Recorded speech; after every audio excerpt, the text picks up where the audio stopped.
Hi everybody, can you hear me okay? Yeah. Okay, my name is Sharif Razak. I'm one of the hematopathologists at UC Irvine. We're basically two hematopathologists that look at all types of lymphoma, rarely skin lymphomas, because Dr. DeFarodi, is the expert over there for skin lymphomas. So Dr. Pinter Brown asking me to talk about the lymph node, and sometimes, cutaneous lymphomas can go to the lymph node, like sometimes you have a systemic lymphoma, as well as flow cytometry or immunohistochemistry that we use to diagnose the case. So I will follow along the same footsteps like Dr. DeFarodi did, same basically outline, but I will go a little bit more in details to let you guys know, what happens really, when you have a skin biopsy, and in my case, when you have a lymph node biopsy, when you have a big mass, 10 centimeter mass, and they remove it, from you, what do we do when we receive that specimen till you have a report? So I will go a little bit more in details. So basically, this is a big mass. So we had to cut it in pieces. And if you have like a skin biopsy, you just put it in that cassette right away. Or even a small, biopsy from the node, you put it in the cassette right away.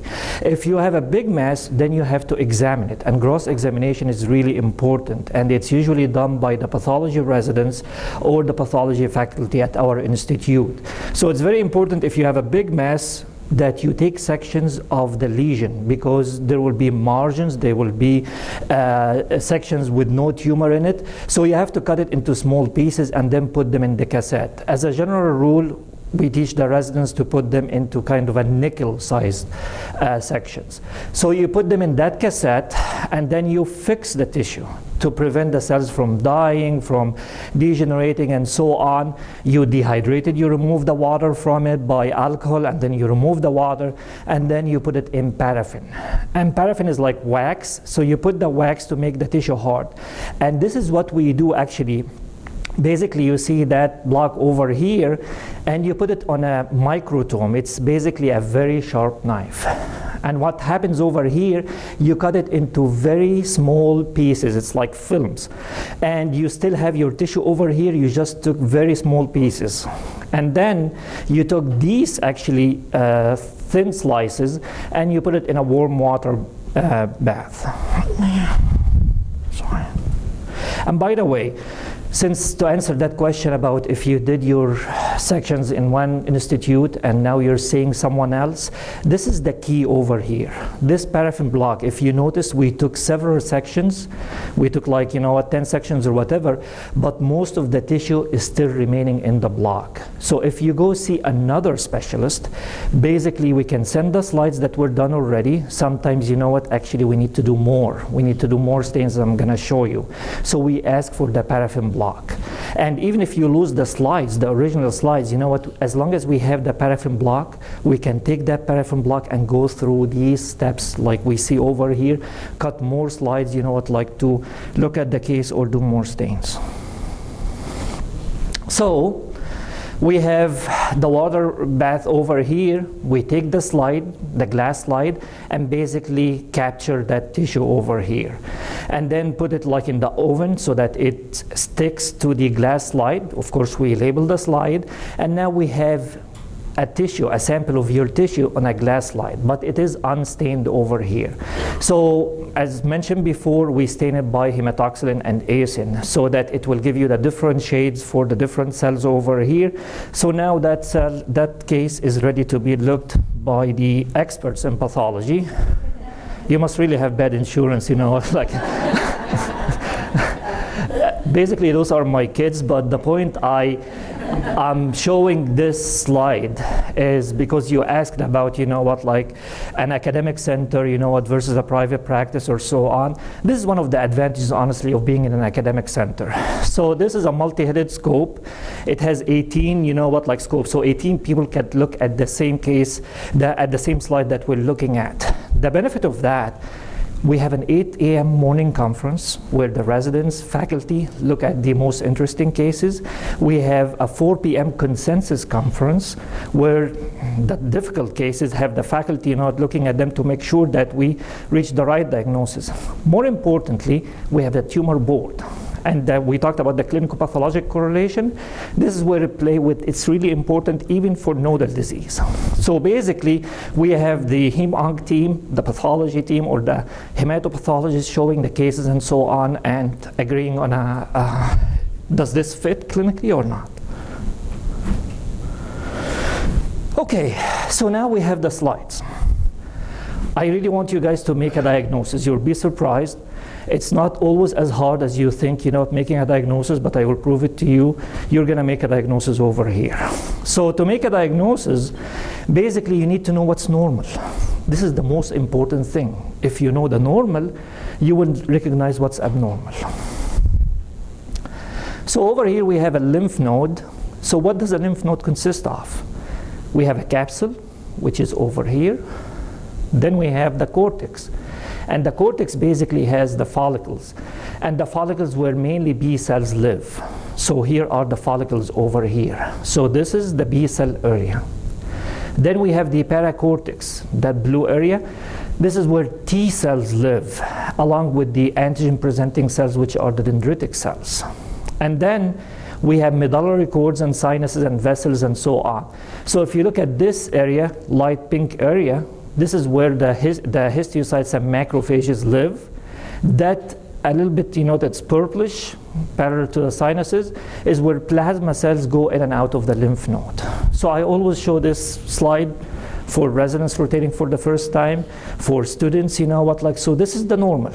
I care a lot about you spending more time knowing what's normal, because if you know what's normal by heart, you're going to know what's abnormal. So if I show you this, and this was a real life case, a lymph node.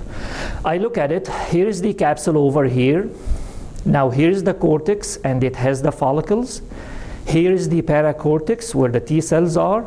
And here are the sinuses with the histiocytes and macrophages. I always tell the residents, if everyone stays in his own apartment, you're going to be good. People mingling, that's where problems happen.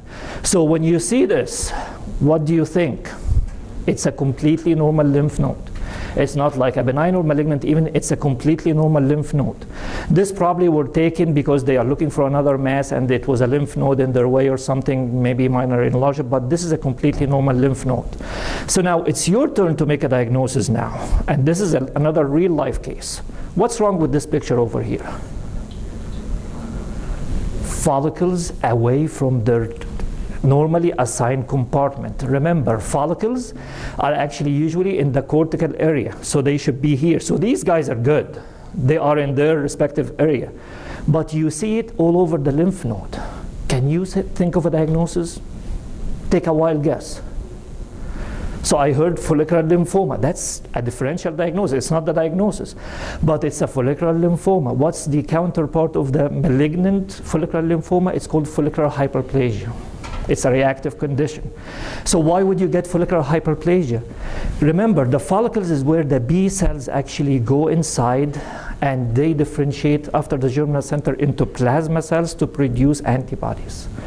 So if you need like the IgG, IgE, and A, and so on, it's produced from the plasma cells. So if you have an infection, if you have an immune-mediated process, you will need more antibodies in your body.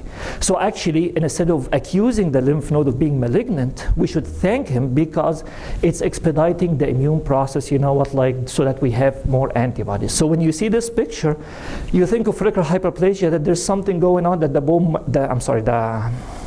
lymph node is trying actually to produce more antibodies.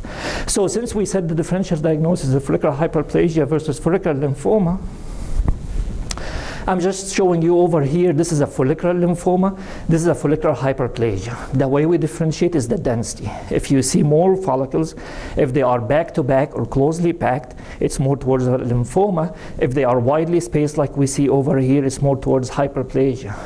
This is called mantle zone, it's a cover. If you see a thick mantle zone layer, it's more of a hyperplasia. If you lose it, it's more of a follicular lymphoma. So, another real life case, and actually this was a recent case. So we look at this lymph node. We follow again, what's normal. So here's the capsule, here's a follicle, and it's in the cortex underneath the capsule. Here is the paracortical area with the T cells. Here are the sinuses. Everything is good, and then boom, we have something over here. So this is abnormal, and it's not follicular like we saw in the other case. This is actually a diffuse process, sheets of cells. So this is something probably that's occupying or is taking over the lymph node, and if left untreated, probably it will even take over the remaining normal lymph node over here.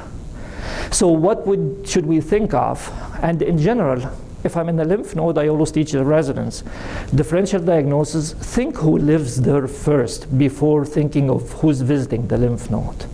So if you have something like this, think of who lives there, lymphocytes, lymphoma, and so on. But we can go actually under the microscope into higher power, and we're going to focus on that actually transition between the normal lymph node and the abnormal area. So what do we see now? To your left, we see these small round blue cells. These are probably the T cells in the paracortical area. To the right, mostly we see these large, ugly looking cells with these prominent nucleoli or the dots inside the nucleus over here.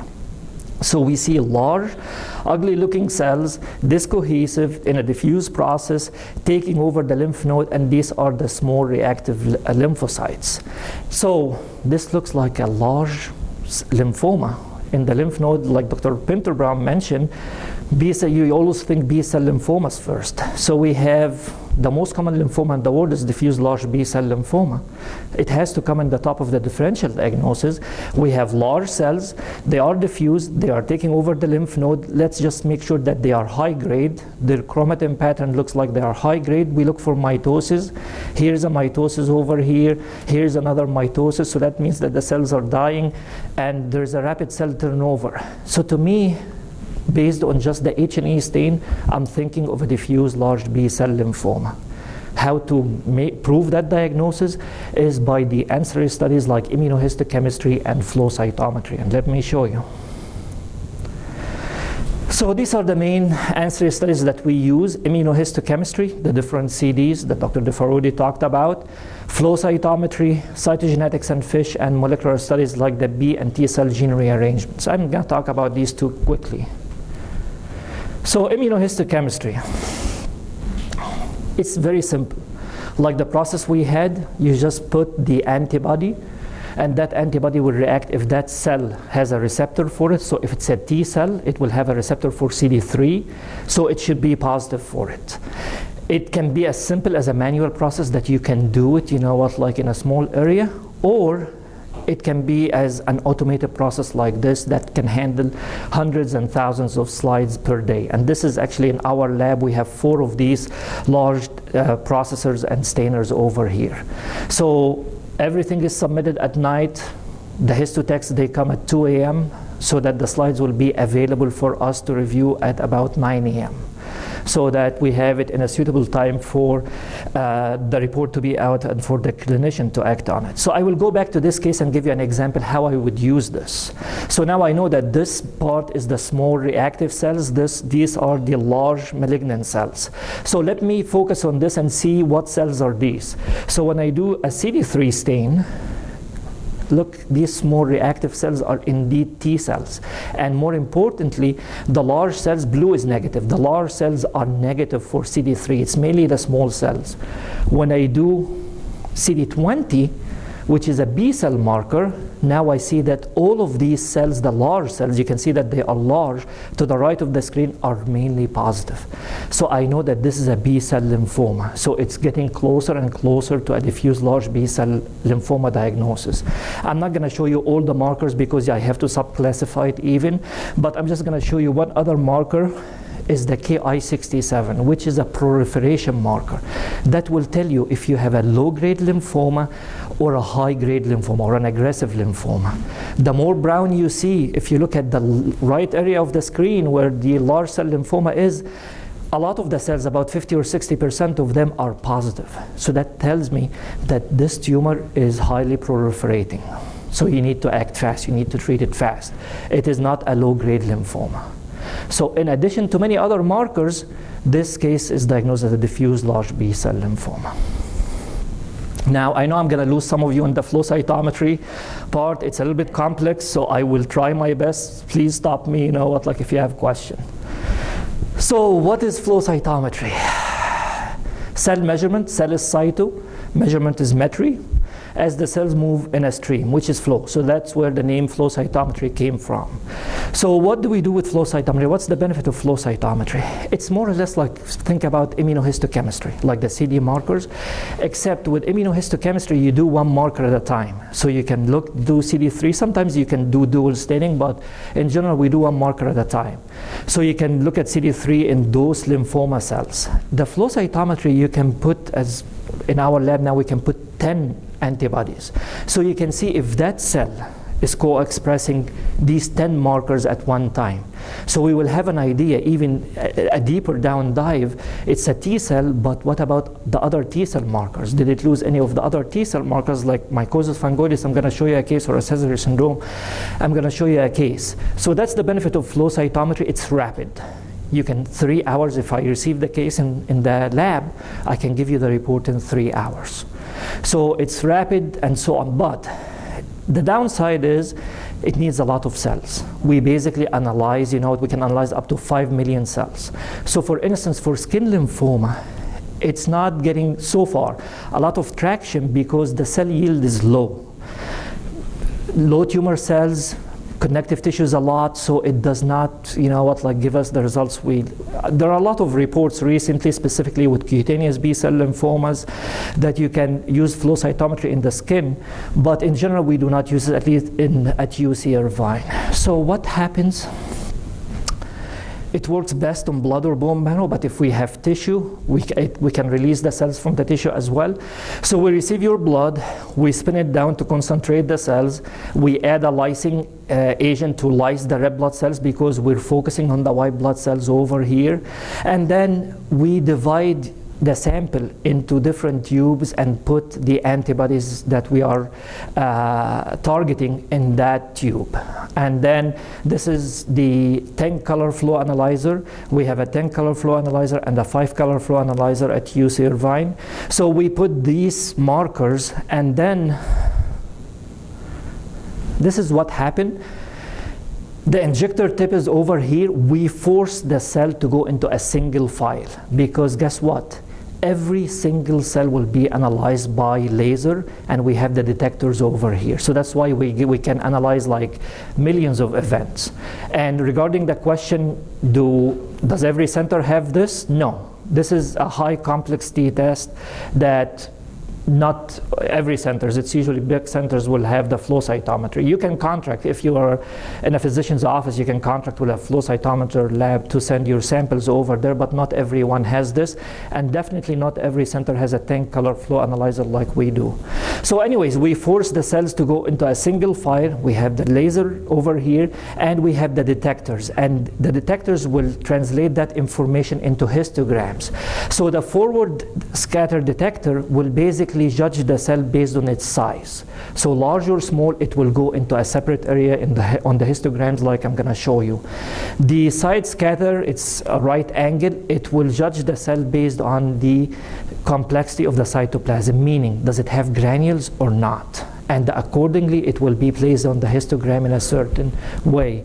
And then we have the fluorescent detector, where you have the fluorochromes, where you have the antibodies actually, and whether the cell have expressed CD3, for instance, and if CD3 is a red fluorochrome, it will be placed on the histograms accordingly. So this is the histograms that we have. Each dot in the histogram actually corresponds to a cell that has been analyzed. So this is the forward scatter that according to the size, so to your right will be the larger the size is, the more right you'll be on over here. And the side scatter is the granularity of the cytoplasm. If you have granules, you're gonna go up there. If you don't, you're gonna be low here. So lymphocytes, they are not that, normal lymphocytes, they are not that large, so they will be here, and they don't have granules, so will be here. Myeloid cells like neutrophils will have a lot of granules, so they will be high up there, and they are usually large. So this is how we identify the gate, so that when we have your sample and we're suspecting mycosis fungoides, it doesn't make sense for us to, for instance, to analyze and spend that time in the neutrophils. We look at them, but we want to focus on the lymphocytes. So we identified the lymphocytes, and there are different gatings. We use CD45, it's a pan-lymphocytic marker, so this is where the gate is. So I know it's a little bit complex, but let me give you an example. This was submitted to us as a Sézary syndrome. Patient had a history of Sézary syndrome. They want to check, or I forgot honestly whether it's rule out Sézary syndrome or history of Sézary syndrome. But basically, we did the flow cytometry, and we looked. Here is our lymphocyte gate. It's about 30%. So this was peripheral blood, and we have 30% lymphocytes. Monocytes were about 5%, and your myeloid cells, including the neutrophils, were the majority. But we want to focus on that red gate and see what does it show. So we do antibodies, the CD, similar to immunohistochemistry. So we have CD5, which is a T cell marker, and we have CD19, which is a B cell marker. So right away, you know that all of your lymphocytes over here are T cells because they are present over here. If they were here, that means that they are double expressed. If they were here, that means that they are CD19 positive, 5 negative, and they are B cells. But since they are here, I know that these actually are T cells. So I have 10 antibodies in the same tube, and I put 4 tubes already, so I have different combinations. These are another T cell markers, CD2 and CD3. So I look, it's positive for both, which at first glance it's good news that it's not showing loss of expression, that these could be normal T cells. But if you look more carefully, I don't know if you can appreciate it, but there are almost 2 populations, one over here and one over here. The one over here show good expression, strong expression of both CD2 and CD3, and appears normal. The one over here is dim expression, weak expression for both. So what could that be? So we look at other markers, and here's CD4 and CD8. And normally CD4 is this helper T cell, CD8 cytotoxic T cells. Normally in your body you should have 2:1, 3:1, even 4:1 CD4 to CD8 ratio. What we see over here, that all the cells actually are positive for CD4 and negative for CD8. That's a red flag over here that something is going wrong here. Then we do CD3 and CD7. And if you look, these are another T cell markers. Here's that population, it's over here. It's expressing both CD3 and CD7, and they are normal. But we have the majority of cells over here that are positive for 3, negative for CD7. And CD7 is characteristically actually absent or decreased expression in mycosis fungoides. There is a caveat with this too, keep in mind, and that's why you need somebody who reads flow or knows about mycosis fungoides. CD7 in aging, you can lose CD7. Usually in my experience, you don't lose all of your CD7 expression. You know what, usually 30–40% of the T cells will show loss of CD7, not all of them. But given everything together, and I'm showing you, this is just a screen of the markers we did. There are other markers that people use for mycosis fungoides, C26, along with other T cell markers, but you correlate it with the peripheral smear, and you see the Sézary cells in the peripheral blood. And in this situation, you call the clinician to make sure you know what's going on in this patient, and if everything matches, you sign out your report as such. But the clinician basically used the morphology to look at these Sézary cells in the peripheral blood, the clinical picture, and the flow cytometry results to make that diagnosis. As the disease progressed, by the way, sometimes those marker, T cell marker, you have aberrant expression. They are all over the place. You may lose CD2 as well, you know, as the disease progresses and so on. But basically, this is how we use it. I'm not going to go over this slide, but this is the first slide for first-year residents to just show you how, you know what, we go about the flow case. You know what, you go, if it's 45, if there are T cells, go this way, if there are B cells, go this way, and ask yourself several questions and so on. And there's even a more complex slide, you know what, to go over it. But this is how we do flow cytometry. I know, sorry, that was too much, but I'm done, and I will be more than happy to take any questions.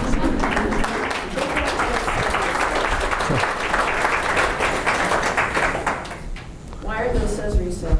So we have over here, these Sézary cells usually will have the main thing is, are they blast or leukemic cells or not? Blast will have fine chromatin. The chromatin will be pale and fine. They will have prominent nucleoli. Caesary cells in general will not have the pale, fine chromatin or the prominent nucleoli in the middle. They will not have this. They will have more a mature chromatin. They will have folded nuclei over here. So the nuclei is folded, usually less cytoplasm and so on. They can be mistaken for monocytes, sometimes monocytes, and sometimes dysplastic monocytes can look like this, but you go in the context with the other cells in your body and the clinical picture over here. So that's why they are Caesary cells. So that's the same thing you were seeing in skin. You were explaining that they were smaller cells, you couldn't see them so well. Yeah. That they're kind of convoluted, that they're very irregular.